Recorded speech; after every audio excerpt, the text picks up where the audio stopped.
We are back, ladies and gentlemen, for our first game of the night between our best of three between Iridescent Dawn and XSV. It's Kebin Dunk, True, and Pop Tart with a very fast loading screen. As we get into the game, we have just the teams doing a pretty standard spread. We were talking about in the waiting room, just the Twitch getting, very excited. As we're going to see, it is going to be the AP Twitch bottom and the Quinn mid. So that's where the lanes are going to be assigned. Yeah, well, as you were saying, Kevin, like XSV's composition is so monochromatic if Twitch doesn't go for AP, right? Like, now granted, right, Twitch's AP damage is all based around either your E or like the stacking true damage from your passive itself. So either way, XSV does need something different in terms of their damage spread. So Evil Fallen going for that AP build I think is a completely appropriate and fair call to make. Might actually be seeing something a little different here, as we can see AFK Boulder coming into the bot lane. Looks like swapping around with 7gen to give Smolder that solo lane XP. Wow, very interesting. That is kind of like a pro play move, so very well executed. I like it because, you do want to have that Smolder be able to stack. Aatrox does bully out Sion in that early game, and Twitch Nami is not going to kill these two beefy frontliners, like that. As we see the decimating smash getting thrown down, Promech taking some damage as Crab and Evil are trading back. The Contaminate doing some decent damage, but so far so good. I think they just wanted to get 7gen, able to farm, able to start stacking that dragon training, and yeah, likely there's going to be very low kill pressure, like I mentioned before. Yeah, you're certainly seeing that reflected with the triple DP. Whoa, flash! Charge into the wall. The exhaust gets dropped down on the Twitch as Promech's bashing down Crab. As we see AFK Boulder and Evil Fallen trading blows. Decimating Smash once again gets the knockup of the full stacks of the Deadly Venom. It's doing some good damage, and the level 2 advantage goes over to the side of XSV. So very aggressive trading, but it is the flash burn for the Poppy and nothing burned in terms of summoner spells for XSV. As we see the Decimating Smash, he's taking very low. Evil Fallen putting the bolts in him. The first blood already. I said this wasn't a kill lane, but I am mistaken as XSV pick up first blood on the Sion in the bottom lane. This lane swap might got a little too crazy for the side of Iridescent Dawn. Yeah, I mean, ID, they're trying to do something creative. Wait, we have a gank here mid lane. Wind becomes lightning after the flash. Peekaboo getting that 3 talent strike, but the nice jump on the flip back, but Caterpillar taking solo. One more Dark Sphere just barely misses as he flashes out. A great play from Caterpillar to avoid dying to that gank as it's flash traded jungler for mid laner, but it keeps himself alive. Yeah, I mean, you saw Peekaboo really wait as long as he could for Caterpillar to burn that vault. Unfortunately, the Audacious Charge, the range, it was still good enough to hit Caterpillar, but critically, Caterpillar stays alive. There's 7gen getting pretty low, though. He gets flashed on with the last stack of the Darkened Blade, as we see now Scrapping still in the bottom lane. The Heroic Charge in. Deathmaster doing some good damage to the Sion as Promech's getting taken low. He does not have flash, so he used it in the earlier play. The Decimating Smash gets canceled by the Flag and Drag. Deathmaster donates the kill over to the Twitch. This Twitch has 2 kills already, as we see the gank. Peekaboo is in here. Lanza does not have the flash as 7gen is very low. Jump in with Audacious Charge. Wind becomes lightning, and it's surely a kill here. He jumps into the alcove, but I think he's just delaying the inevitable. That's one Darken that Xin Zhao can kill as 7gen gets the donation. So a trade back on the top side. Oh, too soon, Kevin. He just died, man. Like, I'm sorry. Spoilers of the lore. Yeah, either way, right? Things not looking too hot for ID in this bottom lane, and I do like the move from Sinestro as the J4 to come down, punish the Poppy, punish the Sion. You know they don't have flashes. You know you have that double range bot lane. So yeah, keep the pressure going. For as much as Smolder might be getting in top lane, getting the Twitch going isn't a bad response either. And you're actually seeing Evil Fallen now with 2 stacks on that Dark Seal. And so, yeah, this Twitch, that poison is really going to start hurting. That Contaminate is going to do more and more magic damage. And Peekaboo keeping up the pressure here in the mid lane. Okay, yeah, we just see some trading. I think AFK has kind of stabilized. He's got the cloth armor now and the boots, got some biscuits, so he does have that sustain built in, but we do see that Twitch having a lot of farm, a lot of kills, as we see Caterpillar catches the Xin Zhao in the jungle, attacking the chickens. The Scatter of the Weak hits, but Zelda Guy throws out one more Force of Will out of mana now. Thankfully, Zelda guy has teleport and Caterpillar does not, so it's just going to be, likely just a recall back for that lane. As yeah, we're just going to see classic lane swap. Top laners being sad that they can't play the game. I mean, it sucks to be in this position as Boulder, right? Like, you're kind of just forced to eat it, but that's also the reality of the situation. That was a conscious choice they made to get Smolder an easier time. And granted, it's not too bad, right? Smolder is 1 kill, is actually ahead on CS compared to the Twitch. But at the same time, Twitch does have a bit more gold, I believe. Doing a quick check here, and yeah, just about the kills worth of gold in Twitch's favor. So things are not bad for either team. I think both of them just a little bit concerned maybe about that upcoming feat of warfare with those kills. Boulder getting a bit low. That tower is obviously taking a ton of damage as well. Yeah, a lot of resources used on chunking out Boulder as Peekaboo is here, gets spotted by the ward. Is managed going to take that down, but one thing I do want to mention, like you said, True, 7gen's not only ahead in farm, but he is going to have that dragon training stacking as we see the heroic charge in, doesn't get the stun into the wall as Lanza's taken about 30% HP. I don't know if they're going to try and dive him because he does have the world ender, but his flash is down. They're quite healthy. Will they make the play here? I think they're just going to be happy with the plate. Throws out the Achu, good damage. Lanza just picking up the CS with that Darkened Blade. He's getting a bit aggressive, taking a lot of poke, just 20% HP now, as we see. That's enough for Deathmaster to get the first dragon of the game at around 6:45. So that's going to be the Chemtech early Drake. Not anything too special just now.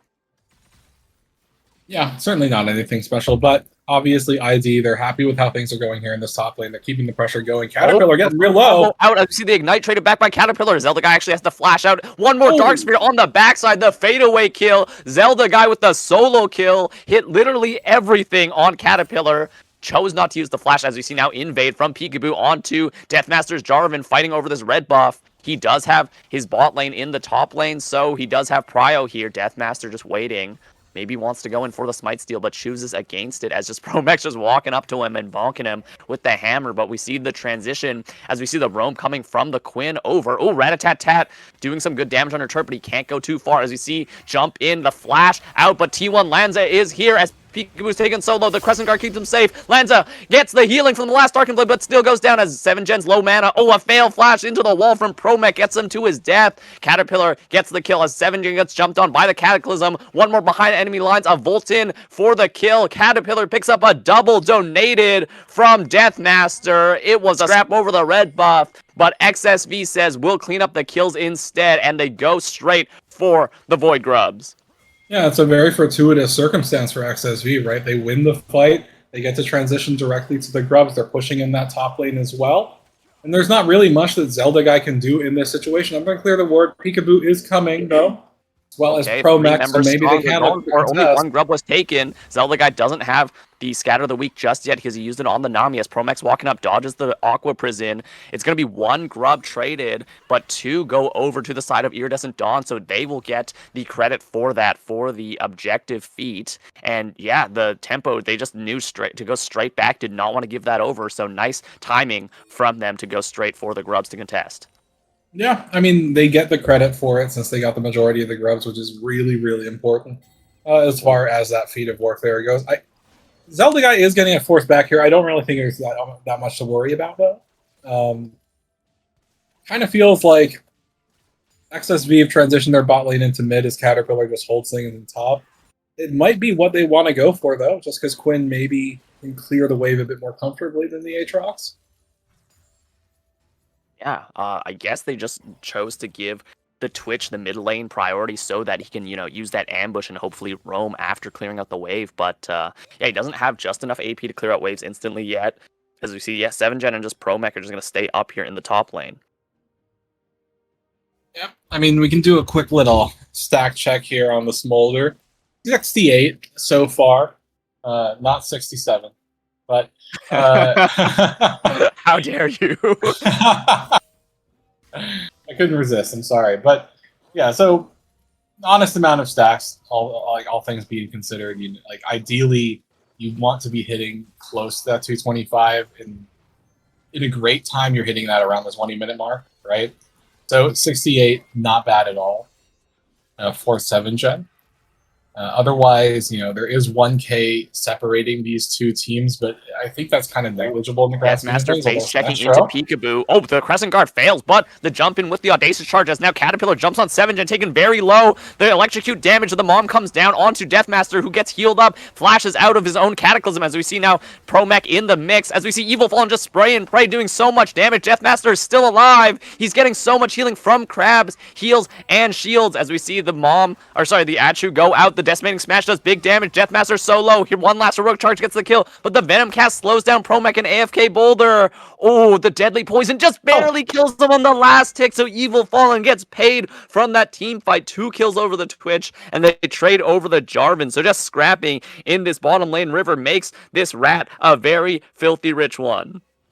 Yeah, and for as much as the fight seems kind of even at the end of the day, right? But obviously more biased towards XSV. The other thing that I want to point out here is take a look at where the gold is going on XSV, right? 2 kills to the Quinn, 1 to the Aatrox, but 4 now critically to Evil Fallen on the Switch, who has 6 stacks on that Darksteel, completed Nashor's Tooth, right? The gold is going exactly where XSV wants it to go. It's not going onto the Nami, it's not going onto the Jarvan, it's going onto the carries, the ones you need to threaten that Syndra, threaten that Smolder. So XSV, they're setting themselves up for relative success, but even in spite of winning that bit of a skirmish, the gold lead is still the same.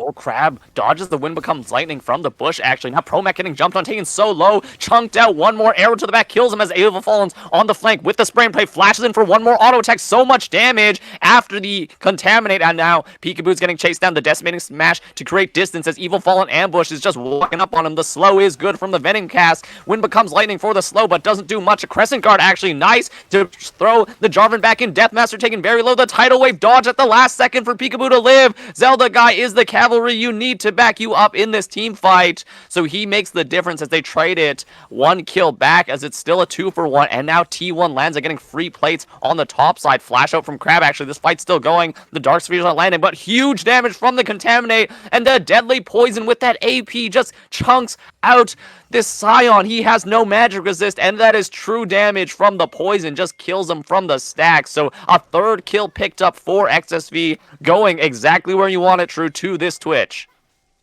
Yeah, and we're continuing to see Evil Fallen getting stronger and stronger on the Switch, fully stacked Darksteel at this point. And as far as the fight goes, right, Zelda guy does give ID, a moment to breathe, coming in on that, as that Syndra killing the J4. Oh, dear, getting doubled under turret, throws out the Mom, but he gets vaulted on. T1 Lanza has to disengage. Now we see the Unstoppable Onslaught hits True onto Lanza as he's taken very low. He has the World Ender still back up, tries the Umbral dash out, but 7gen's gonna pick this up surely. I think he's gonna get in range for the kill. They're just chasing him down the top. AP Boulder gonna catch that, as now I think T1 Lanza is just having a little bit of fun distracting the enemy team. Deathmaster pick up the Dragon, but now over the wall, Caterpillar gets a solo kill onto the Syndra, as we see Promech can't do anything but watch. As, yeah, that's the 2nd Dragon taken for the team with XSV, and they pick up a kill as well. Wait, that was an execute on Lanza. He wasted enough time, and he got the execute off, so that was not even a kill traded back for Iridescent Dawn. Yeah, ID, it feels like they were just completely caught, like a chicken with their head cut off. They're going all over the place. Yes, you saw 7gen, commit initially to try to... Oh, no! Under 7gen, he was recalling too close to the turret! This rat just ambushes you no matter where you are. You do not feel safe. You should not feel safe. As that's 7-0 on this AP Twitch bottom lane. Yeah, AP Twitch is something that players are just not gonna, come across. They've experienced it before, but they don't see it consistently enough that they have, let's say, the memory to be like, oh yeah, I gotta remember that. I gotta be keeping this in mind. It's something that you need to consciously be thinking about, counting out the minions when you see a Nico on the enemy team, because this is not your typical Twitch, right? This is AP. There's a lot of magic damage from that Contaminate. And if the magic damage burst doesn't get you, then it's the true damage dot that scales really well with AP that will. So it's really, really difficult because so many times you think, okay, I'm safe, I'm under my turret, I'm okay. And then the Twitch just pops up, hits you with 3 autos, hits the Contaminate, and you die. So it's something that ID, they have yet to have an answer to. And it's like things are panning out so well for XSV in this moment because they're just not properly taking things into account. Caterpillar has the symbiotic souls. He's just running straight over to the Rift Hill. He's so fast. Evil Fallen as well in the ambush. It's 5 people here. It's going to be a straight 5v5 as Crab taken very low by the Scatter of the Weak into the Decimating Smash. Promech going in as we got flashing from Promech. The Mom goes out. Big damage from the Tidal Wave. But now Lanza's taking over the fight. Peekaboo goes down as AFK Boulder gets the shutdown on Twitch, but he's going to trade his life for it. It's going to be a triple kill over to Lanza as he's just going to secure. Oh, actually, Deathmaster gets it, but it's going to be the jungler traded over for the very fed Twitch. The money is nice, but that is the Rift Herald over as we see Caterpillar flashes in for that solo kill onto 7gen Smolder on the backside. Zelda guy could not stop this bird from getting his baby dragon as we see the Volt goes in. Zelda guy out of cooldowns as we see one more kill just dominating Caterpillar on this. Quinn is just absolutely throwing it into them, just barely playing on the the line of danger and insanity, is just playing so well, getting another 2 kills on the backside of that fight.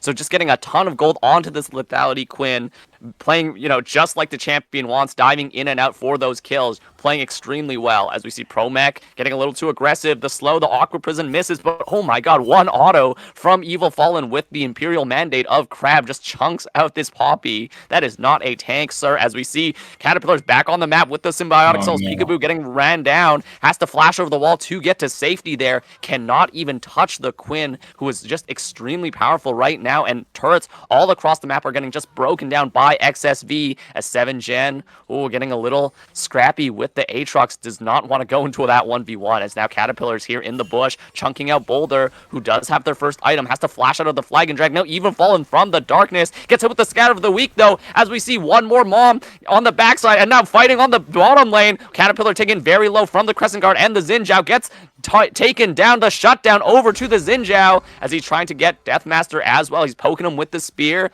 has the Wind Becomes Lightning, has the dash as well, but it's likely that Deathmaster can just flag and drag out. But no, the cancellation from the 3 Talon Strike, the flash from Deathmaster still gets pinged with the Wind Becomes Lightning. A heal coming out from the Nami as the Cataclysm in just secures his own death. AFK picks that one up with the Soul Furnace as Promech is looking for the Nami. It's some scrappy fighting all across the map, and somehow, some way, Iridescent Dawn at a gold deficit win the fights all over.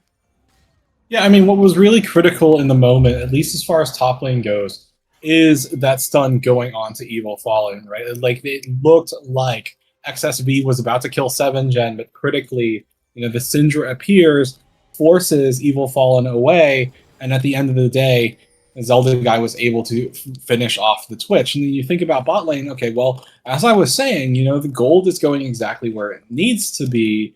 And at this point, like, so much of the gold is on Twitch. It's on Quinn as well, sure. But the problem with that is that the moment the Quinn goes down in the bottom lane, right, there's no more damage, right? And at the same time, Quinn is not playing around her range in that very moment. Quinn is like being forced into this bash situation with the Scion, with the Xin Zhao.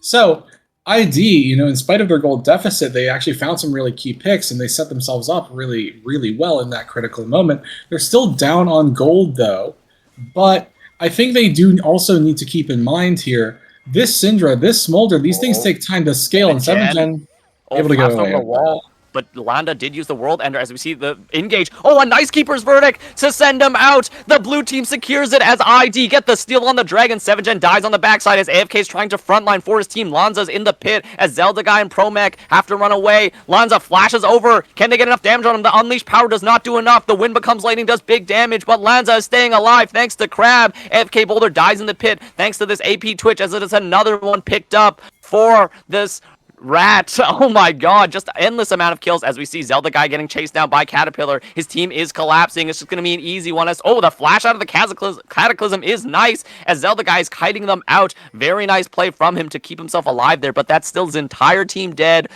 Thankfully, they did secure the Dragon. That does limit that soul point from XSV, but it does mean tier 2 bottom is taken as Deathmaster looking for it. The stun is dodged. The flash, heroic charge into the wall. Deathmaster taken low, but there's not a lot of damage from this Poppy. 7gen is back up. still only on one item. As we see the Rift Herald charge go in, it's Crab who's driving it, actually. I'm not sure if that's the worst one to go in, as they see Crab is behind enemy lines. That's Quinn's job, not yours, as this fish is getting taken so low. He hits the Aqua Prison, though, gets slammed into the wall, and it's a decimating smash, getting the shutdown somehow on this 16 assist Nami. So some gold traded back over. AFK Boulder, unfortunately, is the one that picks it up. It's not the Smolder, but I guess that's a consolation prize for what happened in the bot lane there. I mean, yeah, like ID, they're still on the back foot, you know, like all the positives that they had gotten headed into the Dragon fight kind of washed away there as far as the gold is concerned, because now they're back down to just short of a 4K gold deficit. Zelda surviving. Yeah, as you said, sorry to interrupt you, True, but there's a TP flank from Lanza. He's going on to Peekaboo and Promech. He pops a World Ender. Peekaboo is stunned up. Does he have the Crescent Guard? He uses it, but it's dragged back in after the audacious charge as Mom comes out for covering fire. Deathmaster taken very low, but they don't have the execute as Evil Fallen picks up another one. This rat is, again, filthy rich from all these kills, as it's a beautiful TP flank from Lanza getting the kill on Xin Zhao. They're going to collapse on the Otacon after that play. Yeah, I mean, like it's hard for ID to play from the position that they're in, not just because of the deficit, but they need the Smolder stacks to be there. It's at 185, you're 40 short, but like they're constantly positioning themselves around these fights. It kind of feels like they're playing into XSV's game, and now that they are at a deficit, it's much more is felt Zelda like guy getting flanked, getting bolted on Caterpillar, doing big damage on Zelda guy. Zelda guy goes down, but he does get the unleashed power. But now on the backside, the onslaught onto the back line is Evil Fallen's taken low, but he's kiting out AFK Boulder. Good damage onto both sides, but the team is just not there for Iridescent Dawn. This Smolder, again, like you said, True, does not have the damage to be a threat to the team right now. The zombie form does nothing, but now Peekaboo is back up. The Otacon did not get taken as they had to aggro off of it. Promech looking for a charge. I don't think he can get as Landa goes in with the Infernal Change, gets stunned up, or say slowed up. The Keeper's Verdict, not going out. As you see the flash in onto Evil Fallen, he has no flash to escape, but he kites it out easily. And then he gets the kills as 7gen just tickling them at this point as Promech goes down, and the roam back from the Quinn secures it. The Mom goes down for the downtown kill shutdown onto Smolder, but in the end it is still your entire team wiped out, and the Otacon, as it was started before for XSV, is going to get killed now for sure. Yeah, I mean, I think it was a bit of a foolhardy choice. I understand why ID do it, right? Because you need to have presence, and if you can stay alive long enough, maybe the Syndra, maybe the Scion can redeploy, and maybe it'll give you the opportunity to contest. But this is kind of just continuously happening for ID at this point. Like they're staying a little bit too long. They don't have the tools to stay alive. Like we've seen several times at this point, Caterpillar on this Quinn flanking successfully, finding the Syndra, finding the Smolder, and as I was saying before we were getting into the game, if the Syndra and Smolder get flanked, your damage goes down by a substantial amount if you're ID, and it's harder and harder to execute on what you want to get done, and we're seeing exactly that situation happening. Oh, wait, here comes Evil Fallen, the switch. The scatter of the weak hits on Crab. The unleashed power just kills him, but Zelda guy taken low as well as the Rat-a-tat-tat does big damage. Now stunned into the wall, Caterpillar gets knocked up. The shutdown goes over to Peekaboo as we see the unstoppable onslaught go wide. It's a field goal. Deathmaster now in the middle of threes, getting chunked down low as Evil Fallen's not here to back up his team. Jump back in the audacious charge outside of the Cataclysm. The flag and drag maybe to safety though. Peekaboo under the turret doesn't choose to go for it as 7gen's here for the fight. The Mom comes down. Can it get the slow? It does, but I think the Jarvan is safe just barely from that Golden Aegis as it's mid lane tier 1 taken down, mid lane tier 2 taken down as well by Iridescent Dawn as they find somehow that fight as Evil Fallen's jumped on by Peekaboo. He gets the full stacks. Can he get the Contaminate for the kill? Ooh, Peekaboo's ticking down. He's getting so low, and the last tick kills him on the back, and Evil Fallen's Twitch is not something you want to mess with, as that's 14 kills over to this Twitch. Yeah, I mean, the Twitch is just devastating, right? Like, you think about how much AP is on there. Taking 3 autos from the guy is an unimaginable amount of damage. It's true damage, right? Like it's 116 true damage per second and like that's just not something you can easily take if you are Xin Zhao in this situation. Yes, XSV by virtue of the Xin Zhao being dead, they go up to that soul point. 7gen in a little bit of trouble. The World Ender going for 7gen and Promech as we see Caterpillar on the backside. The flash out from 7gen. Caterpillar, as we see the Keeper's Verdict. Nice, keep them out. sends out Evil Fallen, who did use the rat-a-tat-tat. Lanza going back in as 7gen's trying to kite him out. He does have the execute finally.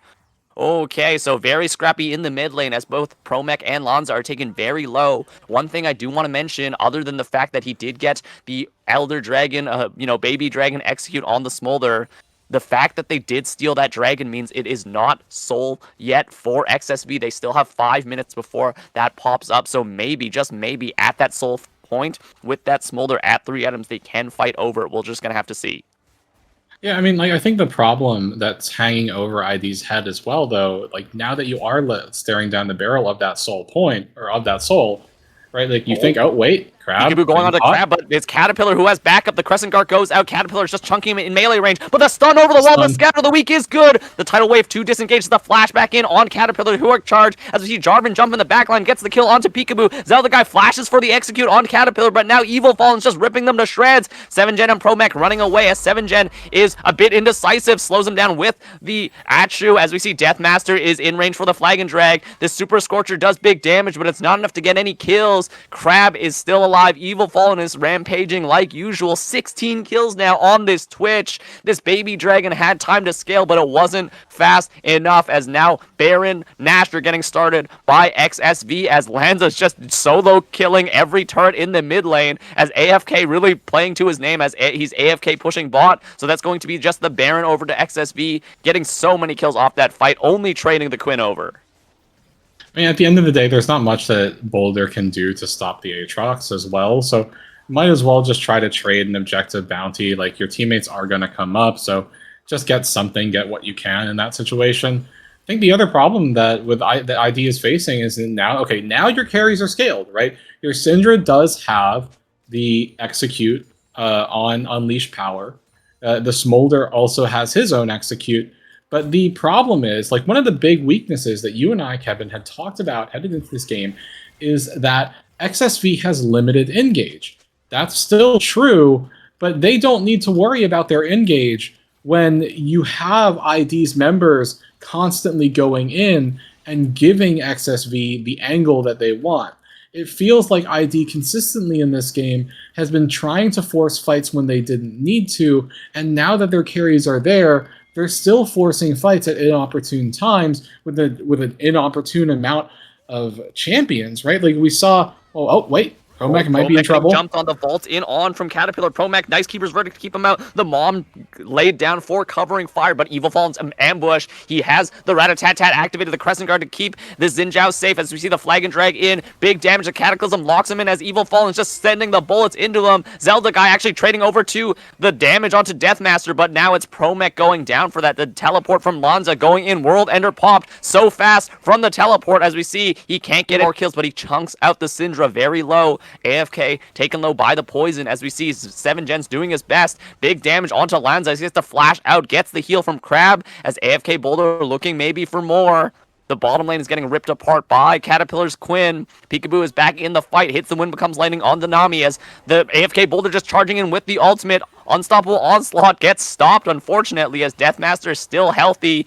7gen doing his best to shoot out the Super Scorcher Breath, looking for the execute, doing good damage, but it's just not enough. There's so much gold in these pockets for the defensive items, as Evil Fallen is just playing. Oh my god, the Contaminate just almost kills the Xin Zhao from half health. The stacks are on him, but I think he's going to live. But damn, that is a lot of damage, and we see the ability for ID to scrap back, but they're just at a huge deficit now. I don't think they have the money to get the kills.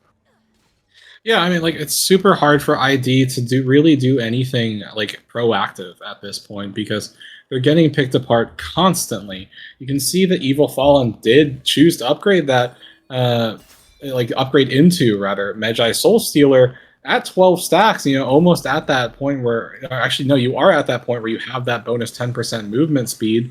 So, like, this is an extremely fast switch, not even factoring in. Oh, wait, Peekaboo. Xin Zhao taking low. Crab hits a double Aqua Prison as the Mom gets called down. 7gen on the backside has to flash out away from the Quinn. Peekaboo jumps back in valiantly, but still dies in the end. Caterpillar just fighting the backline by himself as 7gen's doing his best to fire back, as Zelda guy gets the kill actually on the Quinn with the Unleash Power, but Lanza's taking over the fight. Big damage coming out from 7gen, but he's caught between a Aatrox and a hard place. Cannot get the kill on Jarvan. Uses the flap and flaps to his death as Zelda getting chased down. Gets hit with the Infernal Change, but manages to juke out of it. Lanza is still not stopped as he goes in, gets the slow with the red buff, just autoing Zelda guy to death, not even needing to hit really any Darken Blades, but he gets the kill nonetheless, and in the end, it was an effort from ID, but they just did not have the tools to do it by the very end. It's going to be the game end right around 30 minutes from XSV, showing us in FPL why they are the top dogs in the Lunari group. I mean, this was absolute domination from XSV here. Like, and Iridescent Dawn here right now at Franchise Premier League Season 2. For anyone who's just joining us right now, it is the final games of the regular season before we go into playoffs, and things are spicy already as we're going to see a 5-man stack from both teams just going in opposite directions. A little bit lost on both sides, but I love the energy. True, what do we think about this? I mean, I think it's relatively believable for both teams, right? Because if you are XSV on the blue side here, like you're thinking like, okay, well, we have Blitzcrank, you know, got to do the obligatory Blitzcrank thing, stack up, look for the hook. And if you are ID, it's like, okay, well, they have Blitzcrank. We got to do the obligatory Blitzcrank thing and stack up to make sure that they don't, you know, get an easy kill. Unfortunately, they're on opposite sides of the map, so they don't actually run into each other. They do get their wards down, though, but nothing surprising at the end of the day. I think consistently this season, when we have seen the two teams stack up as 5, they are always on opposite ends of it. So a bit sad for the side of, well, I guess as a viewing experience. There in mid lane, though, a little bit of trading. This is kind of why people feel like Aurora is so darn annoying. Yeah, very aggressive. I think Caterpillar looked for the upscan abduct and he missed it. So Aurora gets a trade back with that range advantage, hitting the passive stacks. So you see Promech getting locked in already. He hits the double snare onto the enemy. So Evil Fallen had the fully stacked Q passive and he gets the 2 autos, but not much else traded over there. 7gen and Promech fighting for that level 2 advantage. Can they kill the minions in time?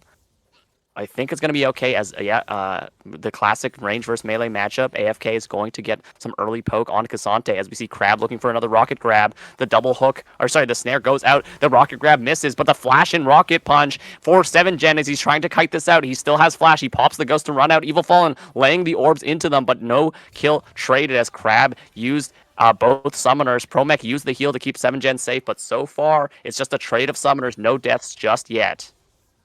Yeah, I mean, 7gen having to burn the ghost there is pretty big, you know, just because you have that lack of mobility, and we're already seeing Crab completely willing to just burn flash, try to like spook the Seraphine and the Ashe out. You still have spook indeed. The rocket grab hits true as it's first blood for Evil Fallen's Yunara. This guy cannot stop getting first blood. Just gold injection to the AD carry once again. 7gen did not respect the grab and he did not flash, so it's going to be a first blood taken onto him. Yeah, and that's just a pure reaction thing, I think. Like, you know, 7gen did have the opportunity to flash it, but in that situation, you kind of have to, right? Like, you have the tower, or sorry, you have terrain on one side. Oh, Crab, super low, doesn't die. You have terrain on one side, so you either have to flash over it or flash in the other direction. 7gen didn't make that decision in the slightest, ended up getting hooked, and yeah, very easy, very quick first blood for Evil Fallen. Now here in the mid lane, Sinestro going on to Zelda guy, but the Aurora would stay safe. Yeah, safe for now. So the Aurora getting some aggressive trades, but can't find much outside of that. It's just going to be a trade, I think, of TPs. Interesting thing is that Zelda guy went for Conqueror instead of the Electrocute. We usually see the Conqueror from the... sorry, not the Conqueror, the Electrocute from the Aurora for those early game trades. But I think maybe he's thinking that in the late game, the Conqueror will be better because he will be throwing out the hands. As we see the stun lands, Caterpillar hits the abduct. As we see a nice weirding to buffer out of the stun from Deathmaster. So great job avoiding the gank, but the ganks keep on coming and they keep on coming. Crab looking for the rocket grab. He misses. Nice fancy feed from Zelda guy. Doesn't even need the flash. So great job by him to keep out of range. As we see, yeah, Lanza and Boulder just doing top lane things, scrap in. Promech looking for Evil Fallen, knowing Blitzcrank is in mid, but choosing not to go for anything more aggressive. They're just going to hold the wave, and I think they might try to get a freeze on this Yunara.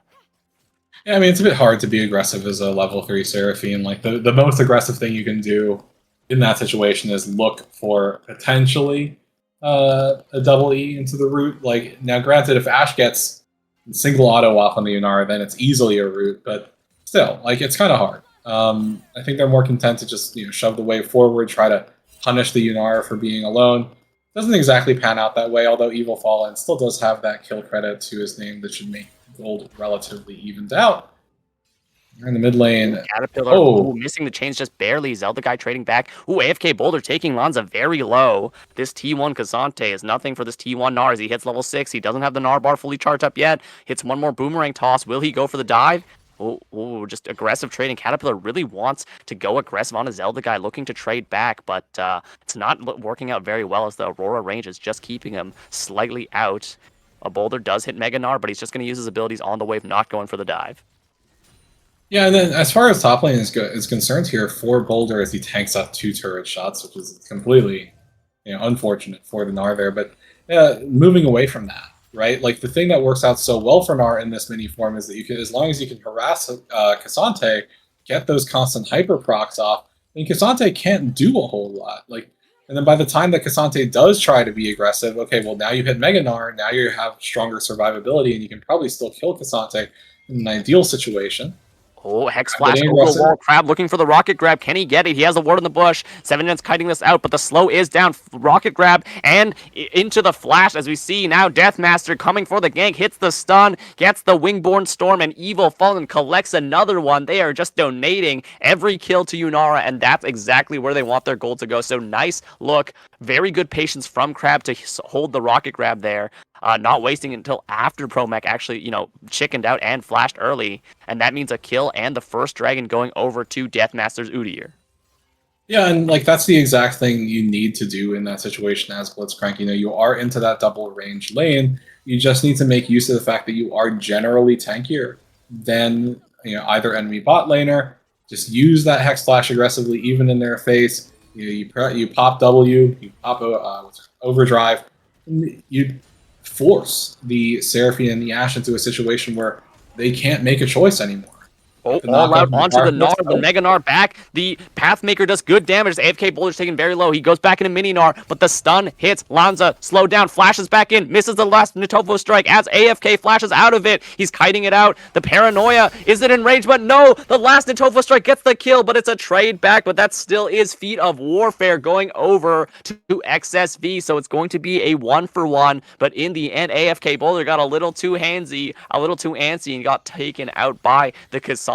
So thankfully Peekaboo did trade that back, but now that's that range versus melee matchup is going to be a lot easier for Lanza now that he has so much armor. Yeah, it's unfortunate there for AFK Boulder because it like surviving just barely with the flash, but then getting hit by that last Nitofo strike does mean that Peekaboo does have to. Promech trying to hold the wave, but he gets flashed on into the Power Fist. It's just obliteration as one more Arc of Ruin just rips through the Seraphine. He got a little too disrespectful in front of the Blitzcrank, and he dies for it. So that's a third kill, 3-0 now on Evil Fallen's Yunara. We saw what this guy could do on the Twitch. I do not want to know what he can do on the Yunara if he's that good on something like the Twitch. He's going to be just blasting in this game. Seraphine and Ashe in this lane, right? Like, if you don't have flash, you don't have really the ownership or flexibility to walk up into the face of a champion like Blitzcrank. Like, you are going to get hooked. You've already seen Crab several times just be willing to burn flash, willing to Hex Flash right in your face in the pursuit of getting the kill, in the pursuit of getting that Yunara fed. And it's just happened over and over and over again. And it's looking like, Promech and 7gen, like, they are becoming food for Evil Fallen. And you can see there's another gank coming through. The gank continues as 7gen flashes out. He tries to get out of the range, but the Rocket Grab, it lands on a minion, unfortunately. So the flash and the heal from Promech used. 7gen trying to fire back as Deathmaster's taken quite low. But in the end, that is a free trade of summoners for just, I think, Crab's exhaust. Lanza going aggressive. Tries to get the snapback on the Pathmaker, but can't get it as AFK Boulder just does a nice little hop out. So aggressive trading. Lanza feeling very confident in this matchup now. Yeah, I mean, Lanza should feel relatively happy. You do have a lot of armor built up, especially that Bramble Vest.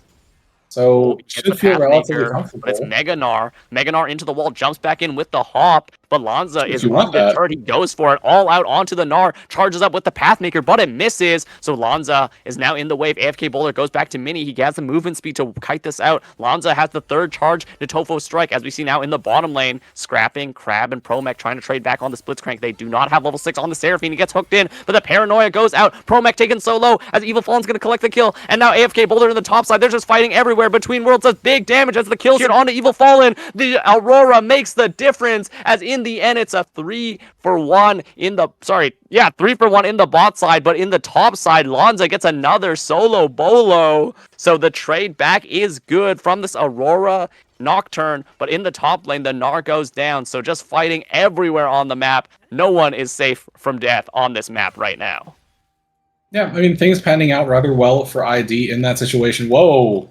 Oh, I don't think Caterpillar not expected to land that sub. Yeah, I don't think that was one of those Silas E's that you just throw out for the hell of it, and he just takes a ton of poke under the turret for that, as, yeah, Aurora's able to trade back very efficiently. Zelda guy actually going for a very aggressive build, too, with the Lost Chapter into the Blasting Wand.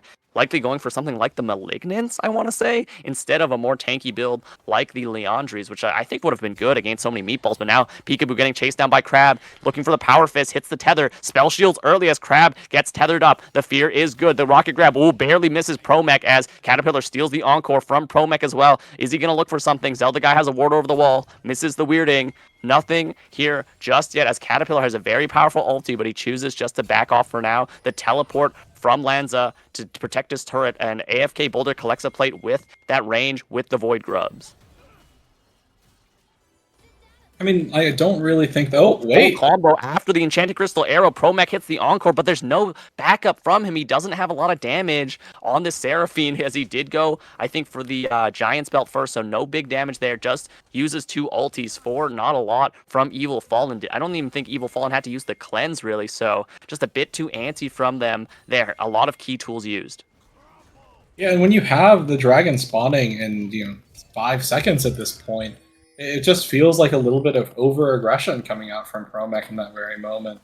Oh, the gank again. Deathmaster is putting up a tent in this bottom lane as Caterpillar is here now too. Evil Fallen just shredding them with the orbs. Double kill over to Evil Fallen. 6-1 now on this Yunara, as we see Lanza going for the all-out again, taking the 1v1. AFK Boulder about to Mega Gnar. He has to flash out of the last Tofo Strike. Flash in from the Cassante. The Paranoia goes out, but now Peekaboo's in the bottom lane going for the Yunara. The tether does not fear, but he flashes in for the auto attacks, gets the kill. Another solo kill to Lanza in the top lane as Peekaboo now in a 2v1 against Blitzcrank and Udyr. He's getting ripped apart by the Wingborne Storm. A lot of AP damage coming from Aurora. Udyr. The tether goes out, fears him for a little bit, and now Aurora's in the mix. Between Worlds does big damage. He gets stunned up. The weirding hits as we see Peekaboo taking very low by the Wingborne Storm still. Zelda guy is in range. He gets stunned up, hits the twofold hex. One more auto for the Spirit Abjuration, gets the kill. As we see it's Promech. Promech just walks up, says thank you for the kill. And yeah, a nice collapse from Zelda guy and Peekaboo to trade something back, but still Evil Fallen picked up 2 kills there, just getting very far ahead on this Yunara, of going to be extremely scary in that mid game. I mean, the Yunara is going to scale up quite well. Already, 1.25 items as opposed to just the 1 completed from the Ash. So, and also still working on that cull, right? Still 20 stacks on it, so going to have that nice little bit of injection of gold in short order as well. We think about topside, things are just going so well for Lanza at this point because you have so much armor. There's not much that Gnar can do, and then when AFK Boulder hits Mega Gnar, well then that critical moment, then Cassante is like, okay, well now you're forced into the fight. Now you have to win or you straight up die, and having so much armor is really just that difference maker in that situation.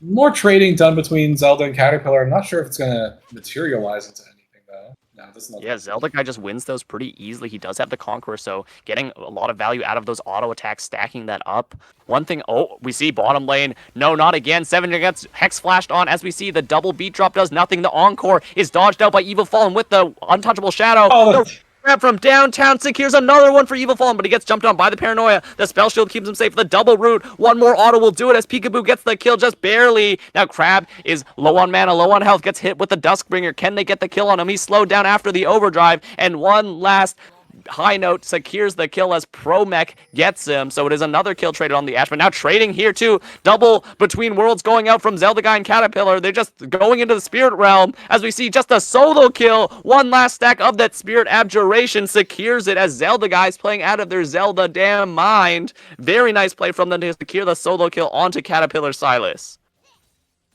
Yeah, I mean, as far as the bot lane goes, like you can almost hear like 7gen like smacking his forehead, right? Like that was a 100% max blitzcrank hook or max range blitzcrank hook. There's not much you can do about that. Oh wait, Zelda guy might be in trouble. Overstayed for the wave though. He gets hit with the static field. Oh no! He's back into the rocket grab. No, he absolutely got faked out as Crab is just happy to secure that one for his carry. Evil Fallen is just at an all-you-can-eat buffet thanks to Crab. And oh my God, Zelda guy played so well in that 1v1, but he just chickened out. He panic flashed into the grab, and I think that's just so much more gold into Yunara's hands. It is a tragedy, really. And that is just so sad. Like I believe we've seen Zelda guy at this point dodge what 2-3 hooks before that, and each time that was just walking away from the hook. The one time Zelda guy flashes the hook, flashes right into it when it was initially getting dodged. Absolute tragedy for that Aurora in mid lane, but things looking pretty good for XSV, right? We obviously talked about top lane. This Cassante 3-1 stacking up so much armor, doesn't really need to worry about the Gnar or the Ashe or the Nocturne at this point. Like, you're so well stacked up with that armor that Cassante is not worried, not bothered at all here in this top lane.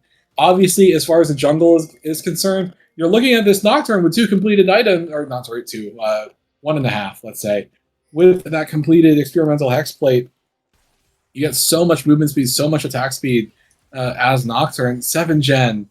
Buddy, like this is just such a nightmare. Yeah, like I'm just so concerned at this point seeing the Ashe with the Blitzcrank like within 2,000 units, right? Like, it's like you don't want to see this again, right? Like this is painful at a certain point because the Ashe is not even 1.5 items. Crab has the Shirelli as he's going for it. Just gets the raw power fist into the rocket grab. The all-out takes him back. The Pathmaker does so much damage as Lanza gets his 4th kill of the game. Promech looking for something here. Misses the double root. Into the encore it hits. The charm is good as 7gen's just laying down the arrows. Promech gets it again. The killing spree on the Seraphine. Unfortunate, but 7gen happy to get some of that assist gold. But yeah, I think unfortunately you want the gold to go into your AD carry, but it's going to your support now.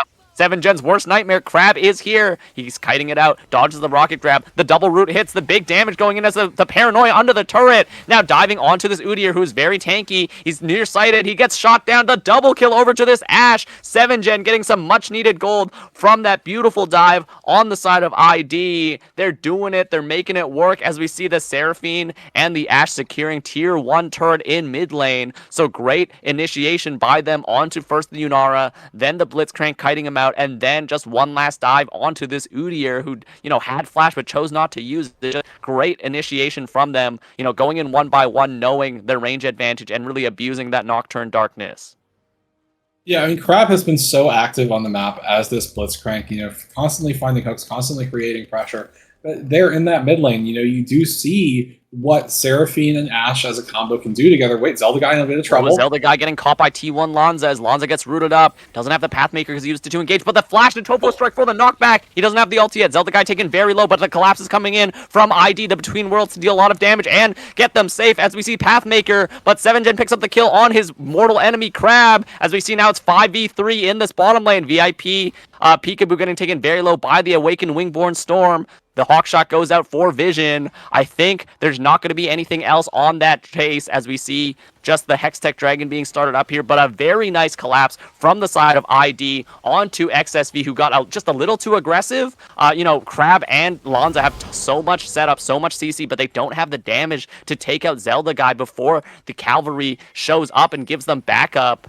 As we see Invade onto this jungle, he hits the root. Promech looking very aggressive as Peekaboo's just going to steal away the chickens. Promech getting caught out. The rocket grab is still available. Ooh, okay. Just dodged out by Promech, but Promech is frontlining for his team and taking very low.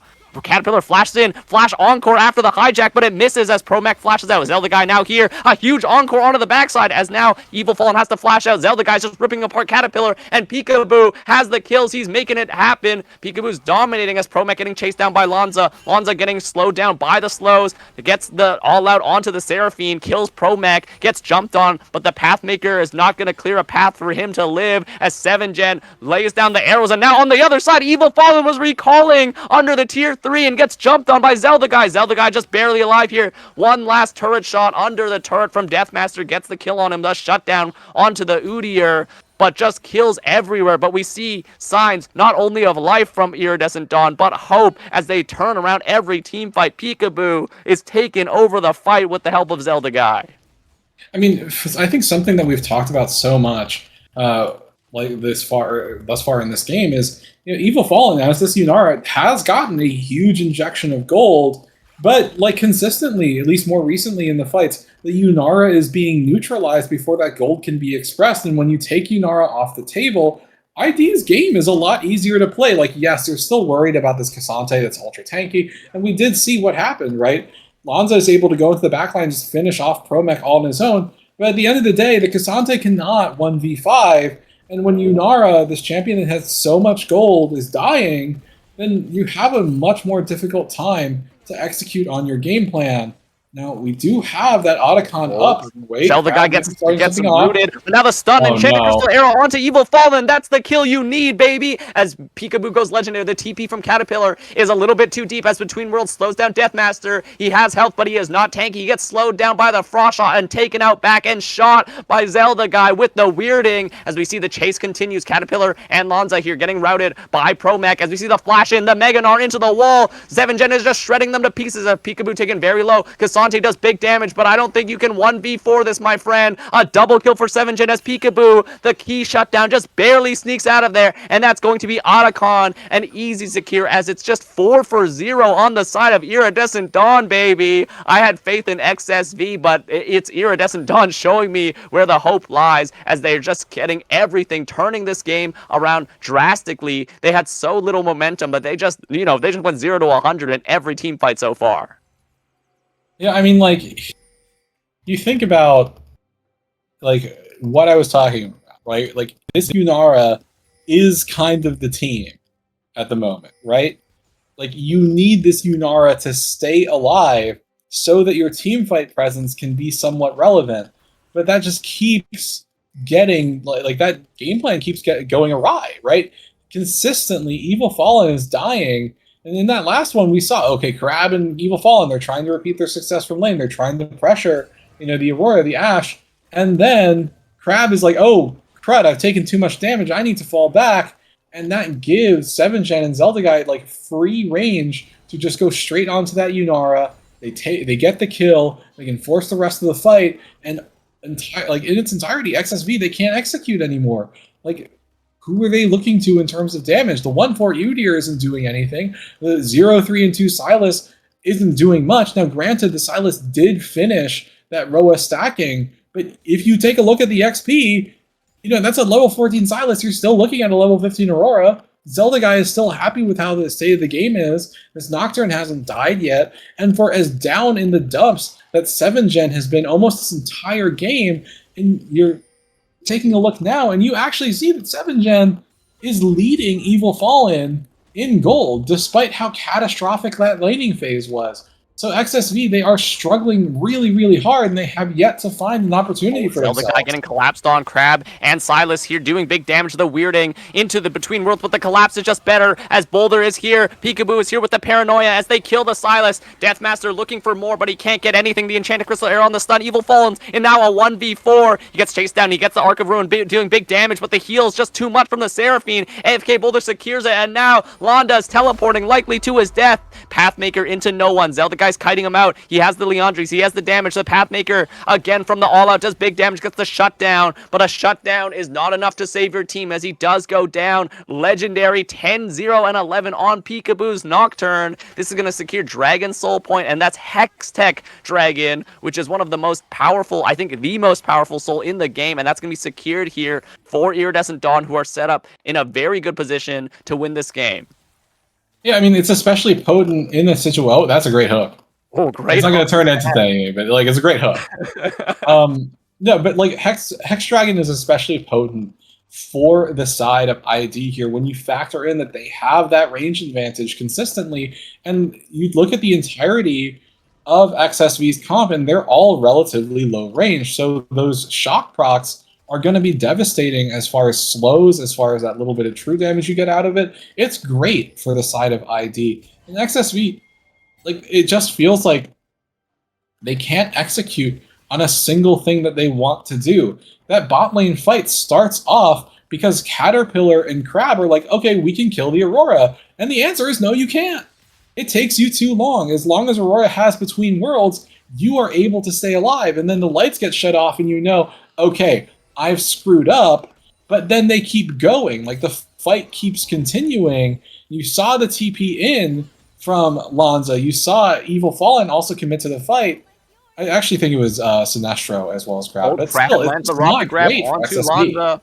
As AFK Boulder does go Mega Gnar, the Pathmaker backwards does not catch him. Boulder Toss misses, but yeah, just some trading of abilities here. Now Peekaboo is here. This is a 3-item Nocturne, no deaths yet, very powerful, has the Axiom Mark for that big damage, gets the Fear Tether onto Crab, and Evil Fallen's trying to make some space. As we see the hook in, Peekaboo just one-shots the Blitzcrank as we see the fight back from the Yunara, but the Anchor goes wide. The stun, the Enchanted Crystal Arrow from downtown gets cleansed, but Peekaboo's taken very low here. The shutdown goes over to Yunara as 7gen and Promech are kiting this out. Deathmaster doing some good damage, creating space as Lanza is 1v1ing AFK Boulder, and now Promech gets charmed up by the stolen ultimate from the side, but 7gen, even though he's taken low, still survives. This guy has died 10 times to the Blitzcrank, but he will not die to the Silas now, as he is actually ahead in the matchup, like you said, True, and now the collapse onto Landa. He doesn't have a wave with him. The Between Worlds does big damage to the all-out onto AFK, gets him a little bit further away, but the Boulder toss from AFK Boulder to his namesake gets the kill,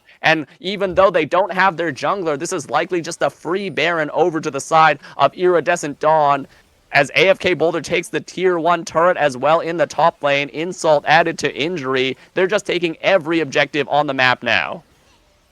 I mean, it just feels like ID are just completely unstoppable. Like, for a fraction of a moment, you know, you saw what XSV wanted to execute on, right? The Yunara didn't go down, so Evil Fallen could free hit.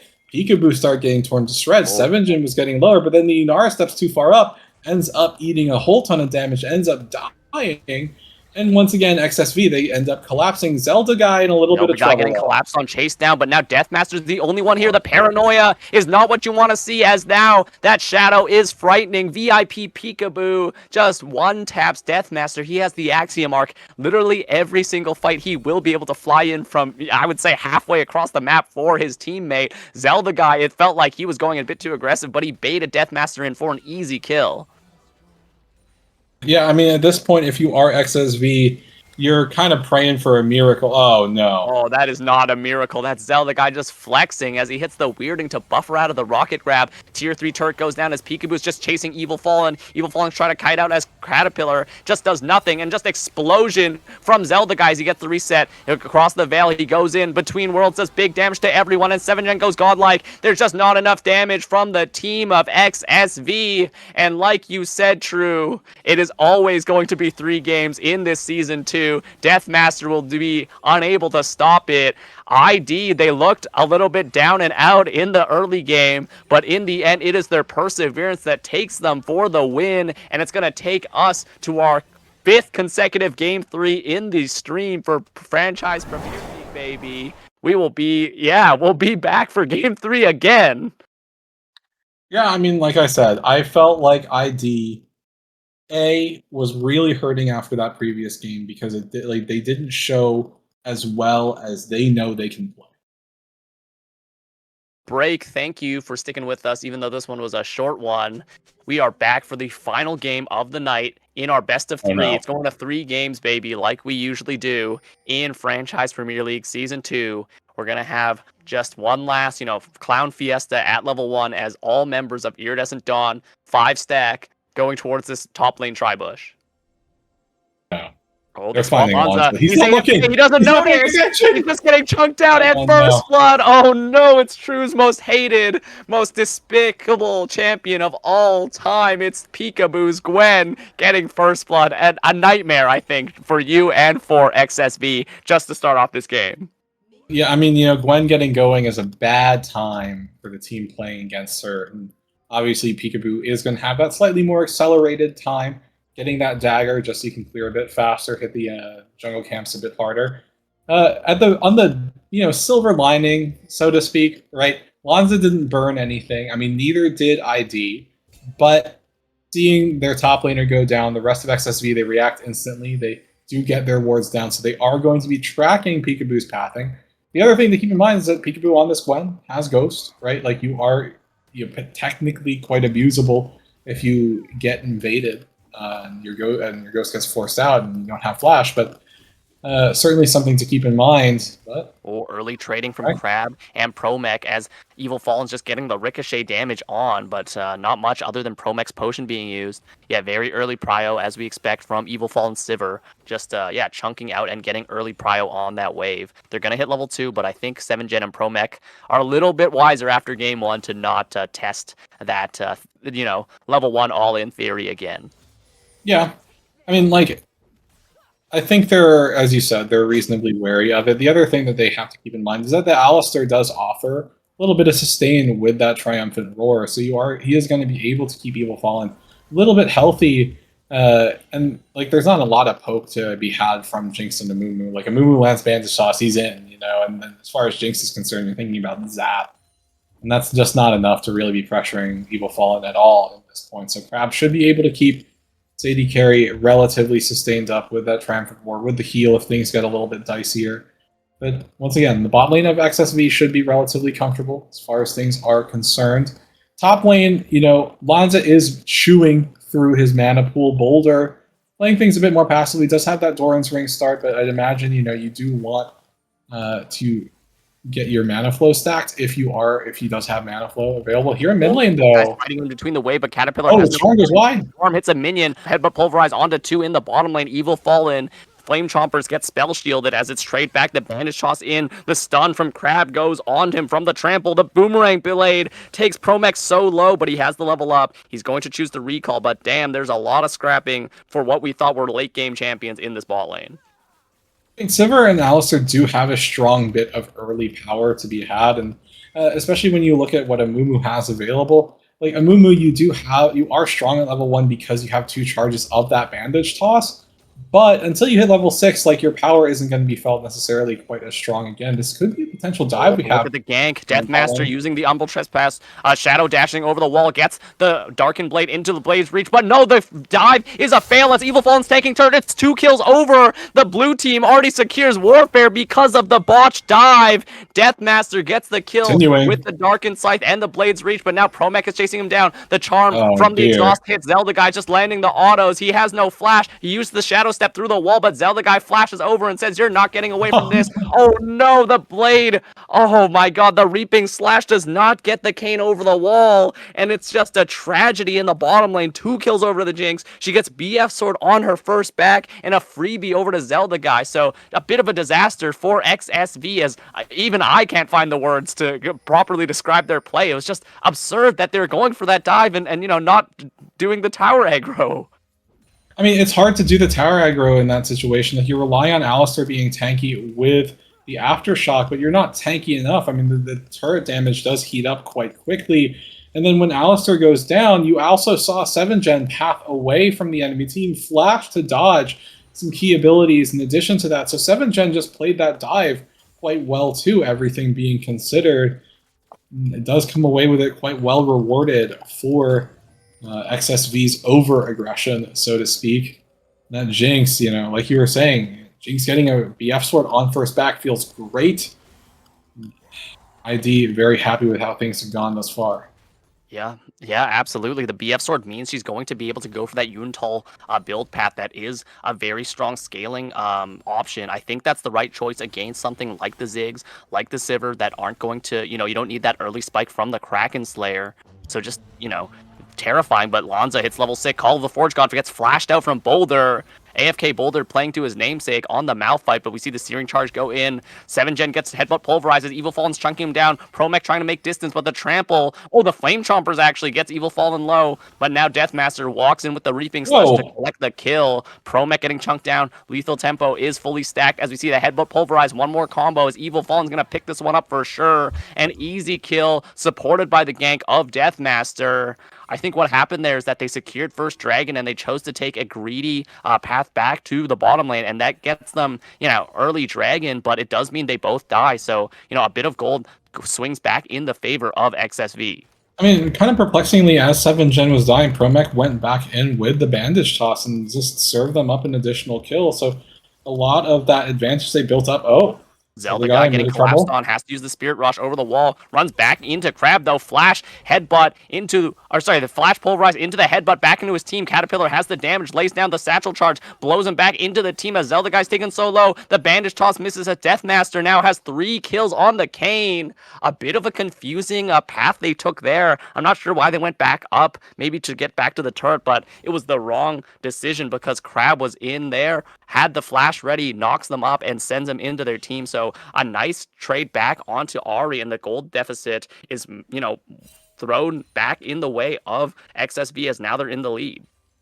Yeah, I mean, XSV are really happy with how things went. The additional kill that they got from Promech, but then also finding the kill onto Zelda guy does mean that they get to breathe easier once again. And granted, yes, Sivir didn't get a ton of that gold, but the one who did was that Kayn, that champion I was saying that if things don't go too hot for your team, you really need to hope that Kayn gets off the ground. And Crab is just being so aggressive. And the Shadow Step from this Kayn, like you said, the stun from the trample, the Reaping Slash into the Blade's Reach collects a kill for Evil Fallen. Deathmaster is just setting up camp just like last game, and 7gen is the one who pays for it. 3 deaths in a row from 7gen. Just, getting just camped on by this Kayn, making some good efforts from XSV to make ganks happen on this ahead Jinx. Yeah, I mean, it's a catastrophic situation if you are 7gen. You did get those early kills, yes, but now the Kayn's constantly coming down, as well as Crab just being hyper aggressive. We saw it in the previous game on the Blitzcrank. We're seeing it again now here on the Alistar. If Crab sees a possibility of finding a headbutt pull, he goes for it. Promech is level 6. He has Curse of the Sad Mummy, and 7gen does too. But they're going to get headbutted away. No fight from them. But yeah, I think Promech is just as aggressive as Crab looking for these bandage tosses. Yeah, and Crab doesn't have Unbreakable Will available quite yet. Should be looking for another angle again, though. Looks for the headbutt into the pulverize, but Crab just pulverizes the Amumu. Promech just has the angle. It's a freebie for the Curse of the Sad Mummy into the Super Mega Death Rocket. They have the lockdown. Now 7gen is excited. He's just laying the bullets in. That is why you do not send in the Amumu towards your AD carry, as 7gen gets a double kill, flexing on him with the emote. Freebie for the bottom lane of ID. It's a key mistake from XSV, who, Crab, again, still didn't have the ultimate for the Unbreakable Will, so they're going to just give up 2 kills for free there. Yeah, it's kind of perplexing why Crab decided to just opt into that in that very moment. You don't have ultimate available. You can't really take the fight here in top lane, though. Now 7gen getting ganked. He overstayed for the plates. Is going to have to flash out, but flash in from Deathmaster to follow. The Umbral Trespass gets the kill as we see a gank on the top side. We see Lanza have to burn the Call of the Forge God as well as the flash to get out of there. And it was just, I think, the ultimates from Boulder and Peekaboo to secure that. So it's a trade of summoners and ultimates in the top side, but it's a trade of kills. Another kill going on to this Kayn, who's going to be very scary, but the Jinx is on that Yuntal spike. Yeah, I mean, you do need time for that Yuntal to get fully stacked up, and we were still seeing, when Jinx is able to get the kill, just get that singular one, proc to get excited passive, obviously still extremely dangerous in that 2v2 mid lane, though. Charm misses on Caterpillar. Satchel Charge goes out as he's under the turret. Peekaboo cannot tank the turret, so a nice disengage from there. Doesn't burn anything to get out of that gank, and that is Zelda guy's ultimate going down as he Spirit Rushes back in. Misses the Charm again. Gets a Dark Harvest stack, but now Deathmaster is here. Zelda guy has to flash out. The Blades Reach slows him down, and the Cyclosword sets up the Mega Inferno Bomb. Deathmaster now 5 kills, invading the jungle of the Gwen as well. Gets the steal onto the chicken, and now Crab is here roaming like he always does, setting up another kill for Deathmaster. Now 6 kills, unstoppable on the Kayn. He messed up the first dive, but he came back in full force, just dominating, being everywhere on the Rift. Yeah, I mean, like, I think if you are ID at this point, you're just looking at this Kayn and you're getting really worried. Like, 6-1 and 200% kill participation. Like, this Kayn will be the team for the side of XSV, and, like, they haven't neutralized it yet. It's just going in, constantly ganking bot lane. Now it's starting to transition that lead into mid lane. Oh my god! Huge steal! Oh, what a Holy huge cow. steal! The Super Mega Death Rocket from the turret. Oh my god, 7gen said, you can gank me, but I'm stealing your damn objective. That is just 2 dragons over to Iridescent Dawn. They're dragon stacking without a jungler. Yeah, I mean, that's massive. Like, not only do you stop at the dragon stacking, you create that pressure for yourself. You are seeing that it's going to be a cloud this game. Oh, wait, top lane getting a little brawly. The Forge God goes out. Lanza getting good damage onto Boulder. Searing Charge misses the Volcanic Rupture Pillar. As we see, what was that Bluetooth, bandage toss? As we see Crab scrapping with Promech. He pops the ultimate. The Unbreakable Will is good. Evil Fallen, ooh, nice spell shield on the zap. Stops the damage, stops the slow, but that's just a trade over for free from that Alistar ultimate. A very powerful tool is just gone. Oh, Deathmaster now in the jungle. Oh, Peekaboo misses the first snip though. Uses the needlework on Deathmaster, dodges the Blades Reach. But now the Malphite is here with the Unstoppable Force, a shutdown. As we see, bottom lane, they're still scrapping. Promech got the Curse of the Sad Mummy onto 2, but Evil Fallen used the cleanse as 7gen has no mana, is trying to chase. Evil Fallen doing a nice job kiting out. Throws out the Boomerang Blade to create some distance, and now he's chasing them down. Uses Call of the Hunt, chasing down 7gen. Flashes in for the Ricochet. The support from Caterpillar's Mega Inferno Bomb gets the kill. A Zelda guy looking for something here. The charm is there. No. He's getting CC'd. He has to Spirit Rush out. Cannot hit the charm, and it's a double kill just given to the hands of Evil Fallen for free. This already got a bit too antsy and gave up the kill for it. So that's 2 kills over to the Sivir. And yeah, just a turnaround. It seems like this bot lane is just an endless bloodbath in every single game. Yeah, I mean, bot lane has just been this point of constant action between these two teams. No Super Mega Death Rocket steal this time. Or I guess Cure would be in that case. But yeah, I think that both teams are acutely aware of how important... Whoa! Oh, very aggressive. I don't think you wanted that. Promech is getting exhausted. He just gave over another free kill over to Evil Fallen. Maybe thought that he would have the Jinx show up sooner, but that's just a freebie over to this Jinx, who's going to get dived. Throws up the Flame Chompers. Crab tanking the turret. Ooh, the Blades Reach gets the knockup, but 7gen is excited but can't get out. Evil Fallen, 3 kills in a row, is on a rampage now as this Jinx dies again under the turret. It's just, yeah, people just keep dying here, but the gold is going in favor of XSV. They have over a 4K gold lead now as they're just picking up everything on the map. Yeah, and what happened in that moment, I saw it after Promech died. Was Zelda guy getting chased down by Deathmaster. He's so powerful. Has the Cyclosword for the guaranteed slow. Goes down, picks up another one, but now Peekaboo trying to contest over the chickens. Deathmaster scrapping. Peekaboo uses the ulti. The Umbral Trespass dodges the snip. The Mega Inferno Bomb. Peekaboo is now running away as Promech goes in, being the hero, getting the bandage toss, but a flash out of the Curse of the Sad Mummy as Deathmaster's taking over the fight. He's taken solo, but he has the Hex Drinker, and he has the healing. He has the shielding. It's Caterpillar with the backup bombs, and it's just a nightmare as this Kayn is taking over. Deathmaster had a bit of a quiet game, but he is not going quietly in this one. He has 10 kills at 14 minutes. He is just monstrous on this map.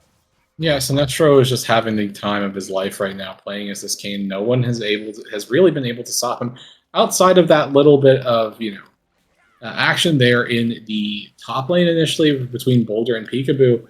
And things are starting to look really, really hairy for ID. Like, yes, your Jinx does have kills, but Jinx is also getting ultra hard focused this time around. And when Jinx is kind of removed from this game, you're looking, okay, well, who on the side of ID can you look to? Like the Gwen, kind of, sort of, but not really able to contest much against the Kayn. The Ahri consistently making a lot of misplays here, especially thinking about that TP into the bottom lane. But to finish the thought, like, what happened with Promech's most recent death was that he saw Peekaboo coming down. I was like, okay, I'll bandage toss in, and then Gwen can come through, and we'll get the kill on the Sivir. But in that very moment, Sinestro showed up and said, oh, hey, look, there's a Gwen here in Tribe Rush. So Promech went in, but didn't get the expected help, the expected backup from the Gwen, and Gwen died as well in the 1v1. So yeah, like this is a catastrophic situation if you are the side of ID. Like you can't find a single thing going for you outside of this Jinx, and like no one's keeping her safe. Absolutely, and they're going to go for the Rift Herald. I think Deathmaster's taking the recall, so he's not going to be there and wants to pick up the item. So it is going to be, I think, the first 3 neutral objectives over to the side of Iridescent Dawn, securing the feats. Oh, I think they already had feats of Warfare from the kills as well, so that's going to guarantee them the upgraded boots.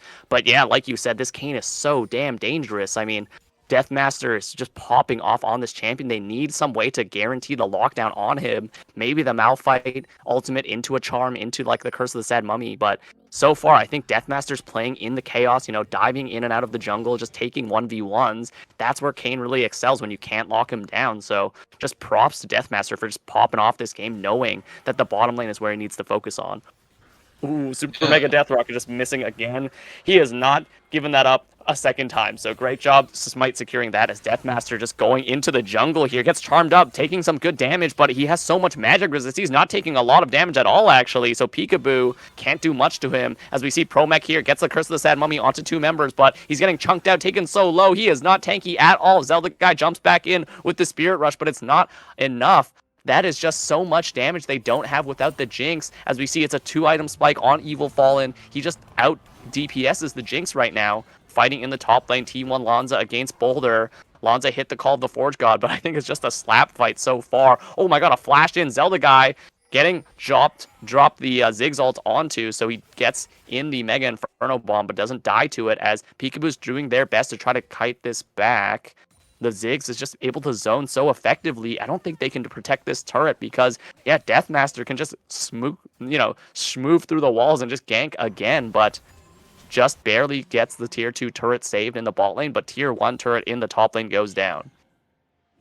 Yeah, I mean, like, I think that ID are still in a huge, like, panic mode at the moment. They're kind of falling into the same habits that they were in game number 1, where, like, your landscape is, okay, well, Gwen needs Riftmaker, Jinx needs to hit 3 items, and until you're really at that point, especially looking down the barrel of this 10-2-5 Kayn and a 7-2-2 Sivir, you're putting yourself at a deficit if you are trying to opt into a fight. You already took the first 2 drags, so that win condition isn't exactly opened up wide for the side of XSV. You need to slow down, you need to stem the bleeding, you need to find an abusable target, or you need to find advantages somewhere so your team has time to scale. An unsuccessful gank onto T1 Lanza. Now Deathmaster is here. He is so strong. Lanza does not have the coming. And we see the Unstoppable Onslaught go in as we see Deathmaster taken low, but it's not low enough. He used the Umbral Chest Press. He's healing up from this. He's at half HP as we see the team collapse. Evil Fallen has to flash out away from the Ahri as Lanza gets taken down by Peekaboo. Crabadaboo is very low as we see Malphite walking, but the Mega Inferno Bomb does huge damage to everyone. Zelda guy is walking out, limping there as we see Peekaboo and 7gen trying to make space. The flash in from the Ziggs, a bit too aggressive. He's excited. Goes over the 7gen. Get excited as 7gen's taking over the fight now. That was a key mistake from Caterpillar. Thought he could secure it with that last flash, but now multiple shutdowns going onto the Jinx. That is the team fight you need for your AD carry. Yeah, I mean, that's huge for the Jinx. Like 7gen getting a massive injection of gold. Like, critically, that fight could have been so much worse for XSV, but unfortunately the Jinx wasn't able to get excited very early on, so he had to wait until Caterpillar overcommits looking for that final kill, or for that kill onto Promech. Yeah, it does end up panning out. Jinx gets excited, they are able to, retake the fight, but I think that the problem is, if you are ID, you can't suddenly look at that fight and be like, okay, we're on even footing again. Like, you have to realize, like, that was a bit of an aberration as far as the fights are concerned, and you kind of lucked out because Sinestro on that Kayn kind of overcommitted, took it a little bit too long to find a target. Well, speaking of overcommit, it's Crab is in the trouble. Bottom lane, chasing with the Kayn. He's getting slowed down. He's getting slowed up. As we see, Zelda guy's able to kite out Deathmaster's Kayn. Crab is going to die on the backside, and Deathmaster taken solo, but the Unstoppable Onslaught misses. He has to jump out with the Reaping Slash. 7gen is here with the Rockets. It's 2 TPs used for both top laners. As we see, it's a solo push from Evil Fallen in mid. Oh my god, huge damage from the bombs. Mega Inferno Bomb gets flashed out of, as we see the flash in from Landa, getting the Call of the Forge God knockup, but now Peekaboo is in the mix. Call of the Forge God, sorry, the Curse of the Sad Mummy hits 2 members as Peekaboo's just shredding them. That is a kill onto the Ornn as he gets kited out and ripped apart. Now Otacon is started. This is very dangerous as Deathmaster and Caterpillar are still full HP. Can they get 5 people strong? Evil Fallen is rotating. AFK Boulder's trying to make space for his team. I think they're going to choose the wiser option and not go for this because 7gen did back off. He did recall for that the third item in his inventory. So they're going to take it easy. They're going to take it slow. 7gen decides to clear the wave mid, and they're not going to throw out the Otacon just yet. Yeah, I mean, like, taking the Otacon there was a huge mistake in my personal opinion. Just seeing that Caterpillar practically full HP, Evil Fallen, Sinestro quite healthy as well. So between those healthy members, and you looked at the lower health bars of the entirety of ID, they make the right choice. We're like, okay, committing for Otacon now, bad idea. Let 7gen get the reset off. Unfortunately, Zelda Guy didn't get their own reset, so you're playing with a lower health bar, lower mana bar, but they can't delay any longer. The Otacon is there, and it appears as though XSV have redeployed. We do see Lanza there in the mid lane, but I don't think ID can delay, and they need setup on this. Yeah, ID is stuck in between a rock and a hard place because it's Dragon up as well as Otacon. They can't approach one without threatening the other, as we see AFK Boulder trying to make space. The red turret gets destroyed, so it is excitement for the Jinx as we see Deathmaster getting knocked up, getting chain CC'd. It's a shutdown on a 7gen as he gets excited. He's chasing it down. The Dragon gets secured by Peekaboo as Crab is trying to make space on Promech. The zap goes out. It hits. It gets the slowest. Crab trying his best to stay alive here. Promech misses the bandage toss. The Mega Inferno Bomb does big damage, but the charm goes out. The Curse of the Sad Mummy locks up the Alistar. They are taken low, but 7gen again. So what a key decision-making point from them, getting to get excited from that last turret with barely any HP, and then just an instant initiation onto Deathmaster, who did not have flash, could not react with the Umbral Trespass, but now the fight is not over, as we see Lanza giving the ornaments to Evil Fallen. Evil Fallen looking for a fight here, called the Forge God. Many members, it gets the kill on Peekaboo. They don't have Smite anymore, as AFK Boulder's getting shredded down, but the Otacon is secured. 7gen can't take the fight on Evil Fallen. A flash in from AFK Boulder, can't get the Thunderclap. It's a triple kill for Evil Fallen as Promech's getting chased down. Lanza gets that kill as it's 4-member dead for Iridescent Dump, but they do get the Otacon. It is a bloodbath for every single member on their team as they got the kills, they got the Otacon, but they traded their lives in return. Yeah, I mean, it's a delicate situation for ID there because they were able to win the fight. As you said, the decision-making from 7gen to say, like, hey, let me get excited by finishing off this tower, and then we can hit the go button because I'm already starting with a higher DPS buff, was huge. Because that Jinx kind of just flies in there, and you're able to do so much more damage than if you didn't have that active. And that meant that ID, they had the inside track, they're able to win the fight, they get the kills, they get the dragon, but then, you know, they're also still a bit low. Like, they have to take the time to kill the Otacon, and that gives Evil Fallen, who stayed relatively untouched on the Sivir, the opportunity to re-engage, come away with a triple kill. So that Sivir, for as dangerous as the Jinx is, the Sivir is equally so, if not even more dangerous in the right situation. And that's something that ID, they also, once again, need to answer for. Like, they need to answer the Kayn, they need to answer the Sivir, because Evil Fallen is staying relatively untouched in these situations. Promech got headbutted in, he's getting chunking down. Evil Fallen taking him solo. Curse of the Sad Mummy to disengage. Now Promech is in the back line. Peekaboo coming in. Evil Fallen the spell shield, but Crab gets ripped apart by the snip. The teleport is coming in, but is it fast enough? Then Supplemental Force onto the back line as it's a shutdown over to the Ahri. T1 Lanza's tanking up, but he can't do enough. At Deathmaster gets run down. The bullets, the rockets are doing so much as the Umbral Trespass gets the kill. 7gen is just dealing so much, but he got the kill on him. Triple kill for this Kayn. He's taking so much. Oh, but just barely enough. Does Zelda Guy have the damage? It's a 4-for-4 bloodbath in this river as it runs red, as there's kills literally on both sides. Everyone dies except the mid laners on opposing teams. It looked like Deathmaster was going to get a miracle pentakill there, but just barely Zelda Guy got the kill on him. Yeah, the pullback from the orb, getting that true damage down was just enough to take out Sinestro's Kayn. But these fights are so delicate, right? Like, if you find the right opportunity for either of these teams, it's gonna look like you can smash the fight away, even 5k down. Like, arguably even more than 5k as the Ornn items start to come through. Like, ID are still being really, really scrappy in these given situations, and so much of that is just predicated off of 7gen on this Jinx coming into the fight late or just being able to free hit, getting excited, having that huge burst of DPS, and that really starts to turn things around.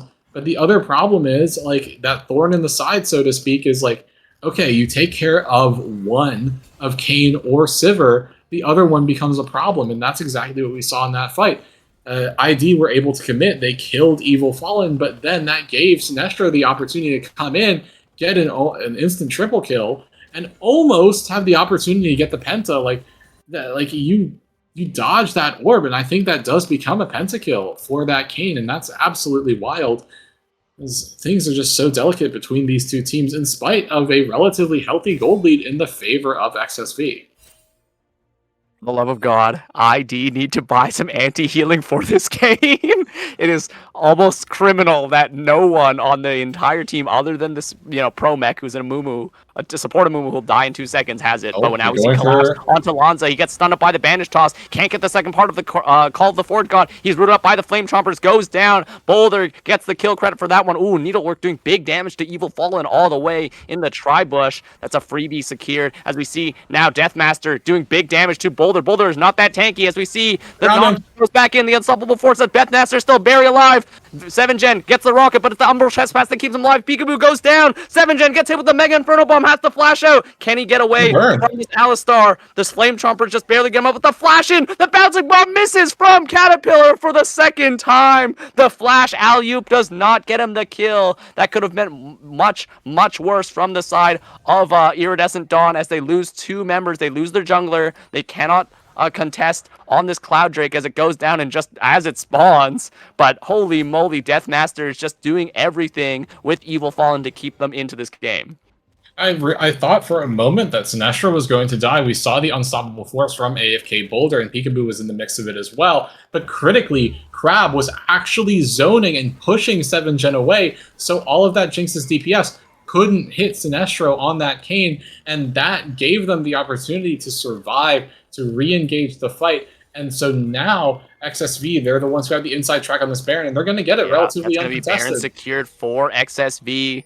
Uncontested, as the Gwen was still dead. The death timers were too long to make anything happen. So just a free, dragon to stop the soul, a free Baron to bring the stats up, to get the gold up. They have a 10k, almost a 10k gold lead. Sorry, 8k gold lead, but still Iridescent Dawn making these fights look super competitive. That just goes to show you how powerful, full item Jinx is. If she has the space to hit, she can take over these team fights.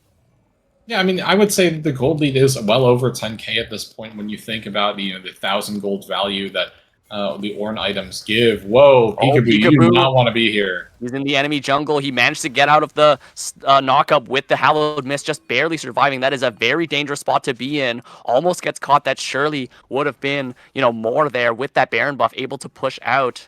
Deathmaster's on 4 items, along with Evil Fallen, and the only one on 4 items is 7gen's Jinx.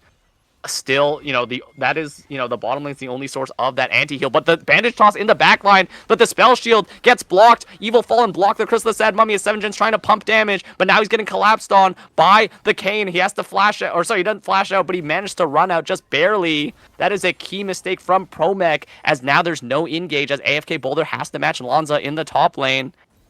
We see the mid lane turret getting collapsed on by multiple members. As we see Deathmaster taken very low by the members of Peekaboo and Zelda Guy. He managed to escape, though, with that Shadow Step, healing him back up. It's mid lane tier 3 being destroyed thanks to the Baron buff. Zelda Guy burned his ultimate, as well as Peekaboo, to stop the siege. So it's tier 2 top, tier 3 mid. The kill on Promech. Gold now 10k, plus the ornaments in the favor of XSV. I think this game is still, though, on a knife's edge for either team. Yeah, and the real X factor here is this Jinx 4/7gen. Once again, if Jinx can get excited, the entire landscape of the fight can change.